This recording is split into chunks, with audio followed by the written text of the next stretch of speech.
రాష్ట్ర ప్రభుత్వం బస్సు మహిళకు ఉచితం కావడంతో చెయ్యెత్తిన మహిళను పొదలకూరు సైదాపురం గూడూరు మార్గంలో స్టేజీలో కూడా బస్సులు ఆగడం లేదు. ఆర్టీసీ సిబ్బంది తమకు కలెక్షన్ రావటం లేదని మహిళలు కనబడితే ఆ బస్సు వెనక బస్సు ఉందంటూ సాకులు చెబుతూ నిలవకుండా వెళ్లిపోతున్నారు. ప్రతి బస్సు ఇదే తంతు కావడంతో మహిళా శక్తి పేరుతో ఉచితం ఇచ్చారని ఆర్టీసీ ఉద్యోగ సిబ్బంది పథకాన్ని వెక్కిరిస్తూ అవమానిస్తున్నారని, పనులకు వెళ్లి ఇంటికి వెళ్లే తమను ఆటోలో పోండి అంటూ వేదనకు గురి చేస్తున్నారని మహిళలు మండిపడుతున్నారు. ఆర్టీసీ ఉద్యోగులు తమ జోబుల్లో నుండి ఇస్తున్నట్లు ఫీలింగ్ చూపిస్తున్నారని, ఇంకో వాహనంలో వెనక బస్సులో రమ్మని చెప్పడానికి వారెవ్వరు అని దూర ప్రాంత ప్రయాణం చేసే మగవాళ్లు, ఆడోళ్లు ఉన్న చోట ఉంటే బస్సులు ఆగడం లేదని ఇదెక్కడి చోద్యం అంటూ మండిపడుతున్నారు.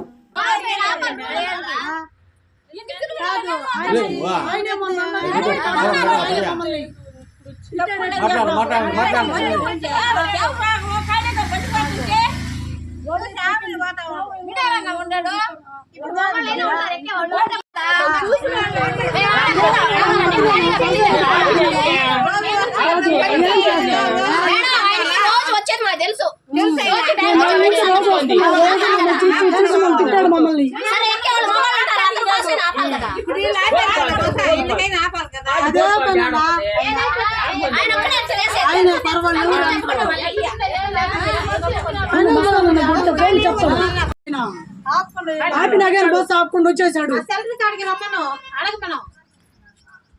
ఆపుకుండానే కావాలని వచ్చేసాడు. నెంబర్ నాకు పెట్టాను, నేను ఇంటికి వచ్చిన తర్వాత ఫోన్ కొడతా, చెప్తా సరిపోద్ది.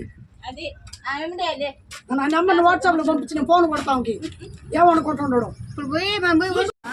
చెయ్యెత్తిన ఆపటం లేదు, కరువు పని పోయి వచ్చినాం మేము.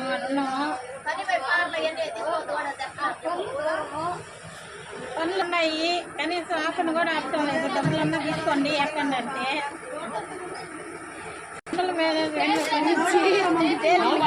ఆపండి.